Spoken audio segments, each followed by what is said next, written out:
ગુજરાતનો આવાજ।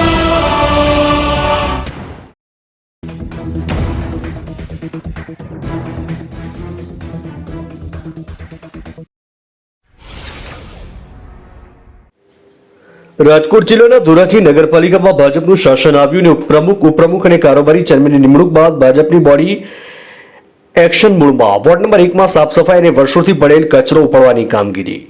ધોરાજી નવનિયુક્ત પ્રમુખ સંગીતાબેન બારોટ અને ઉપપ્રમુખ ચિંટુભાઈ કોયાણી અને કારોબારી ચેરમેન સીસી અંટાળા, રાજુભાઈ બાલદા, કૌશિક વાગડિયા, નૈનાબેન ગાંગડિયા, રણજીતભાઈ ગાગડિયા જેવા ભાજપ અગ્રણીઓ, આગેવાનો, ભાજપમાંથી ચૂંટાયેલા સભ્યો અને કાર્યકરો, ધોરાજી નગરપાલિકાના કર્મચારીઓ વોર્ડ નંબર 1 અને ભૂતનાથ મંદિર વિસ્તારમાં ઘણા વર્ષોથી કચરાના ઢગલા પડ્યા હતા, તેનો તાત્કાલિક અસરથી નિકાલ કરવામાં આવ્યો।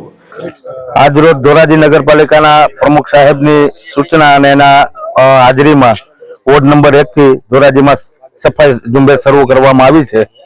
આ સફાઈ ઝુંબેશ ખાલી માત્ર ને માત્ર ફોટો સેશન કે દેખાવ પૂરતું ન રહીએ એવી અમારી એક નેમ છે નવનિયુક્ત બોડીની।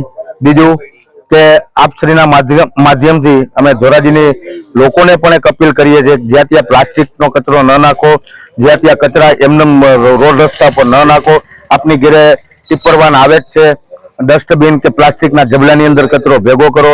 અને બીજું કે ધોરાજીની જનતાને એક બીજી પણ અમારી વિનંતી અને અપીલ છે કે ક્યાંય પણ કચરાના ગંજ હોય, ક્યાંય કચરાના ઢગલા હોય, સફાઈ ન થતી હોય તો અમારા સુધી, અમારી કચેરી સુધી અમને જાણ કરો।